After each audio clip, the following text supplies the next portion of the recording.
Apakah timun Anda merambat kemana-mana di bedengan, seperti gerilyawan hijau yang menguasai setiap ruang kosong, dan buahnya tergeletak di tanah, kotor dan jadi sasaran empuk bagi siput? Pemandangan yang tidak asing, kan? Bagaimana kalau saya bilang bahwa penopangan yang tepat itu bukan cuma soal tampilan rapi, tapi kunci untuk panen melimpah yang bikin semua tetangga Anda tercengang? Hari ini kita akan bahas 4 cara utama menopang tanaman timun. Kita akan cari tahu mana yang paling cocok untuk Anda, bedengan Anda, dan ambisi panen Anda. Dan saya janji, cara keempat akan mengubah pandangan Anda tentang perawatan timun. Jadi, mari kita mulai dari awal. Kenapa sih kita harus repot-repot dengan tali dan penopang ini? Apa timun tidak bisa tumbuh sendiri? Bisa. Tapi hasilnya tidak akan memuaskan kita. Pertama, ini soal kebersihan dan kesehatan tanaman. Ketika batang dan buah tergeletak di tanah, mereka terus-menerus bersentuhan dengan kelembaban. Ini adalah jalan pintas menuju pembusukan dan penyakit jamur, seperti embun tepung. Timun yang ditopang akan mendapatkan sirkulasi udara yang baik, dan risiko penyakit pun berkurang drastis. Kedua, ini soal sinar matahari. Dalam rumpun yang padat, daun-daun saling menutupi, dan tanaman akan mendapatkan lebih sedikit energi untuk fotosintesis. Artinya, buah yang dihasilkan pun akan lebih sedikit. Dan ketiga, ini adalah kenyamanan sederhana bagi pekebun. Memanen dari tanaman yang tumbuh vertikal itu sangat mudah dan menyenangkan. Semua timun terlihat jelas, bersih dan lurus. Anda tidak perlu berlutut dan mengais-ngais rumpun berduri, mencari timun raksasa yang tersembunyi. Baiklah, ini metode pertama. Kita sebut saja metode klasik. Ini adalah sistem penyangga vertikal menggunakan teralis atau jaring. Kemungkinan besar Anda sudah sering melihat metode ini, dan memang wajar saja, karena ini yang paling populer dan intuitif. Seperti apa sih bentuknya? Sangat sederhana. Di kedua ujung bedengan dipasang tiang penyangga, misalnya 2 tiang. Di antara kedua tiang itu dibentangkan jaring plastik khusus dengan lubang-lubang besar atau beberapa baris tali yang kuat. Itulah konstruksi sederhananya. Keuntungan utama metode ini tentu saja adalah penghematan ruang yang luar biasa. Mentimun Anda tidak lagi merayap sembarangan di tanah seperti penjajah hijau. Mereka akan tumbuh rapi ke atas, mengejar matahari. Bedengan yang digunakan minimal, namun hasil panennya maksimal. Ini adalah solusi ideal untuk lahan sempit, dan tentu saja untuk rumah kaca, di mana setiap sentimeter sangat berharga. Namun, kelebihannya bukan hanya tentang ruang. Sulur-sulur yang terangkat dari tanah mendapatkan sirkulasi udara yang baik. Ini berarti kelembaban tidak tertahan di dekat akar, dan risiko terserang penyakit jamur, seperti embun tepung, berkurang drastis. Memanennya pun jadi lebih mudah dan menyenangkan. Semua buah mentimun terlihat jelas menggantung. Bersih, mulus, dan tidak kotor oleh tanah. Anda tidak perlu membungkuk di setiap tanaman atau menyibak daun untuk mencari buah. Seiring pertumbuhannya, Anda cukup mengarahkan batang utama ke atas dengan hati-hati, melilitkannya di sekitar tali, atau membiarkan sulurnya menempel pada jaring. Tanaman akan dengan sendirinya merambat naik. Pada akhirnya, Anda akan mendapatkan bukan lagi rumpun yang berantakan, melainkan dinding hijau yang rapi dan berbuah lebat. Ini adalah metode yang andal dan sederhana, yang sangat cocok untuk siapa saja. Jika Anda menghargai kerapian dan efisiensi, maka ini adalah pilihan terbaik Anda. Selanjutnya, mari kita beralih ke metode kedua, metode horizontal. Mungkin ini terdengar agak aneh, karena kita biasanya membayangkan mentimun tumbuh menjulang ke atas. Namun, kadang-kadang cara ini justru sangat praktis. Bayangkan saja bukan gedung pencakar langit, melainkan sebuah rumah panjang 1 lantai untuk tanaman Anda. Bagaimana cara kerjanya? Kita tetap memasang tiang penyangga di kedua ujung bedengan. Namun, alih-alih memasang 1 jaring tinggi, Kita membentangkan beberapa baris kawat atau tali sejajar dengan tanah di antara tiang-tiang tersebut. Baris pertama sekitar 30 cm dari tanah, baris berikutnya 30-40 cm di atasnya, dan seterusnya hingga ketinggian sekitar 1 hingga 1,5 meter. Apa manfaatnya? Metode ini sangat cocok untuk rumah kaca atau bedengan yang panjang, namun tidak terlalu tinggi. Tanaman akan tumbuh hingga lantai pertama, kemudian sulur-sulurnya akan diarahkan dengan rapi mengikuti baris tersebut. Ketika sulur terlalu panjang, Anda bisa mengarahkannya kembali atau memindahkannya ke tingkat berikutnya. Keunggulan utama dari pengikatan horizontal adalah semua buah terbentuk pada ketinggian yang kurang lebih sama. Ini sangat praktis untuk perawatan dan panen. Anda tidak perlu menjangkau ke atas atau membungkuk hingga ke tanah. Semua mentimun berada dalam satu zona yang mudah dijangkau. Selain itu, metode ini memungkinkan Anda mengontrol kepadatan tanaman dengan lebih baik.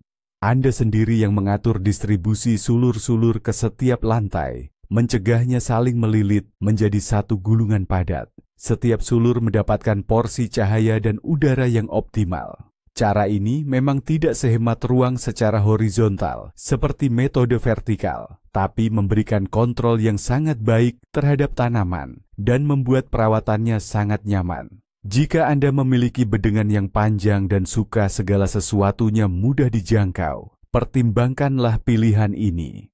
Bagi Anda para pencinta kebun yang mendambakan estetika dan kesempurnaan, inilah metode penyanggahan timun yang ketiga. Penyanggah bentuk V atau A. Beberapa orang sering menyebutnya gubuk, dan nama itu memang sangat tepat menggambarkan esensinya.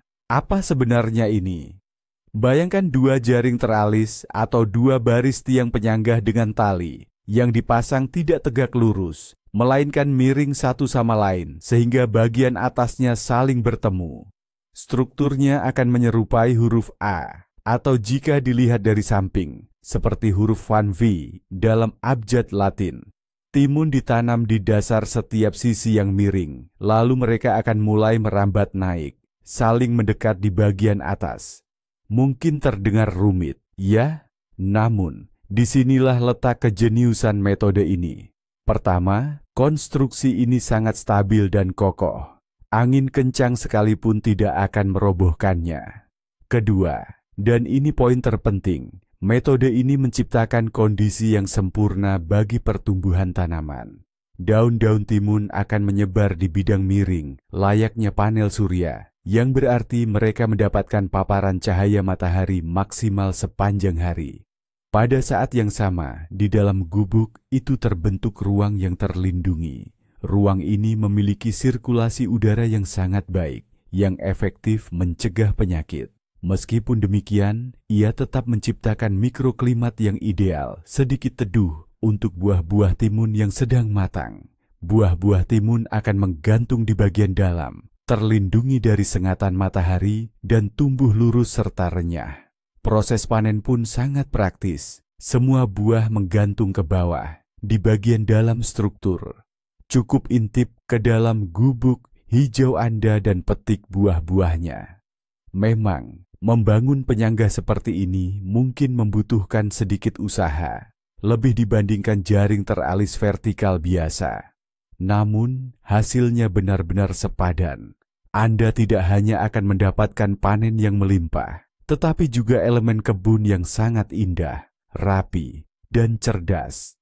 Akhirnya, kita sampai pada metode keempat.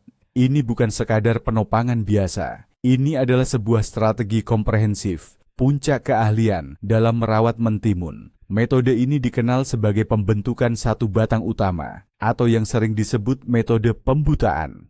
Kedengarannya mungkin sedikit menyeramkan, tapi pada praktiknya ini sangat sederhana dan luar biasa efektif. Lalu, apa intinya?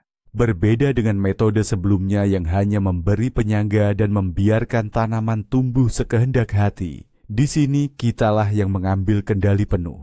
Kita yang menentukan kemana energi tanaman akan dialokasikan. Bagaimana penerapannya di lapangan, Tanaman diikatkan pada tiang penyangga vertikal, seperti pada metode pertama. Nah, disinilah bagian yang paling menarik dimulai. Kita akan memeriksa bagian bawah batang dengan saksama, sekitar 50 cm pertama dari permukaan tanah. Dan dengan tanpa ampun, kita akan membuang semua yang tumbuh dari ketiak setiap daun di area tersebut, baik tunas samping yang sering disebut tunas air, atau pasak, bunga-bunga kecil, bahkan bakal buah mentimun yang baru terbentuk. Ya, Anda tidak salah dengar. Kita memang membuang bakal buah mentimun yang paling pertama, yang seharusnya menjadi buah. Proses inilah yang disebut pembutaan. Mengapa harus sekejam itu? Ini seperti analogi dalam dunia olahraga. Kita tidak membiarkan tanaman menghamburkan tenaganya di awal pertumbuhan. Alih-alih menghabiskan energi untuk beberapa buah pertama yang seringkali lemah dan cacat, serta menumbuhkan tunas samping yang tidak perlu, tanaman mentimun justru mengarahkan seluruh kekuatannya untuk mengembangkan sistem perakaran dan membentuk batang utama yang kokoh dan sehat. Ia menumpuk energi untuk loncatan produksi yang besar. Ketika batang utama sudah mencapai puncak tiang penyangga, barulah kita membiarkannya bercabang dan berbuah. Dan tanaman yang telah mengumpulkan kekuatan penuh ini akan membalasnya dengan ledakan panen yang luar biasa. Buah-buah akan muncul secara massal, ukurannya besar, bentuknya seragam, dan sehat. Metode ini memang membutuhkan sedikit perhatian lebih, namun hasilnya akan jauh melampaui segala ekspektasi. Ini adalah pilihan bagi mereka yang tidak hanya ingin menanam mentimun, tetapi ingin mendapatkan panen yang benar-benar memuaskan dan mengesankan. Dan disinilah kita sampai pada bagian yang paling menarik. Banyak orang berpikir bahwa mengikat tanaman hanyalah untuk menopang agar tidak roboh. Namun sebenarnya, ini adalah tentang mengelola tanaman itu sendiri. Anda tidak hanya memberi penopang pada timun. Anda menjadi pelatih pribadi dan ahli agronomi baginya. Hal ini sangat kentara pada metode keempat, dengan memangkas bagian bawah batang, yaitu menghilangkan semua tunas samping dan bakal buah hingga ketinggian sekitar setengah meter. Anda memecahkan 3 masalah sekaligus. Pertama, Anda menciptakan ventilasi yang kuat di area akar, di mana penyakit paling sering muncul. Tanpa daun yang menumpuk di dekat tanah, risiko penyakit pun berkurang drastis. Kedua, Anda mencegah tanaman membuang energi berharga untuk timun pertama yang seringkali kecil, lemah, dan bengkok. Sebaliknya, semua energi diarahkan untuk membentuk akar yang kuat dan batang utama yang kokoh. Ini seperti tidak makan makanan cepat saji sebelum maraton. Anda mengumpulkan kekuatan untuk dorongan utama, dan saat itulah puncaknya tiba. Ketika batang mencapai puncak teralis, Anda membiarkannya tumbuh bebas, membentuk mahkota timun. Dan pada saat itulah, tanaman yang sudah mengumpulkan kekuatannya akan memberikan Anda panen yang melimpah ruah. Anda tidak mendapatkan banyak buah kecil, melainkan banyak timun yang besar, lurus, berair, dan sehat. Ini bukan sekadar mengikat, ini adalah strategi untuk panen berlimpah. Seperti yang Anda lihat, memilih metode pengikatan timun bukanlah masalah tren, melainkan masalah tujuan Anda.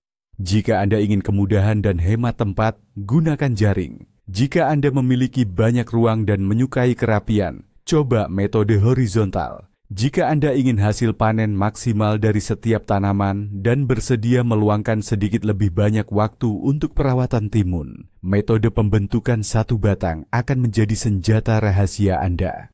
Terima kasih telah menonton video ini sampai selesai. Semoga sekarang timun Anda tidak hanya lezat, tetapi juga yang paling indah di seluruh kebun. Jika video ini bermanfaat, Anda tahu apa yang harus dilakukan. Suka, like, dan berlangganan. Subscribe akan membantu kanal kami berkembang. Dan sekarang pertanyaan utamanya, metode mana yang Anda gunakan? Mungkin Anda punya metode rahasia kelima? Saya menantikan cerita dan saran Anda di kolom komentar. Mari berbagi pengalaman.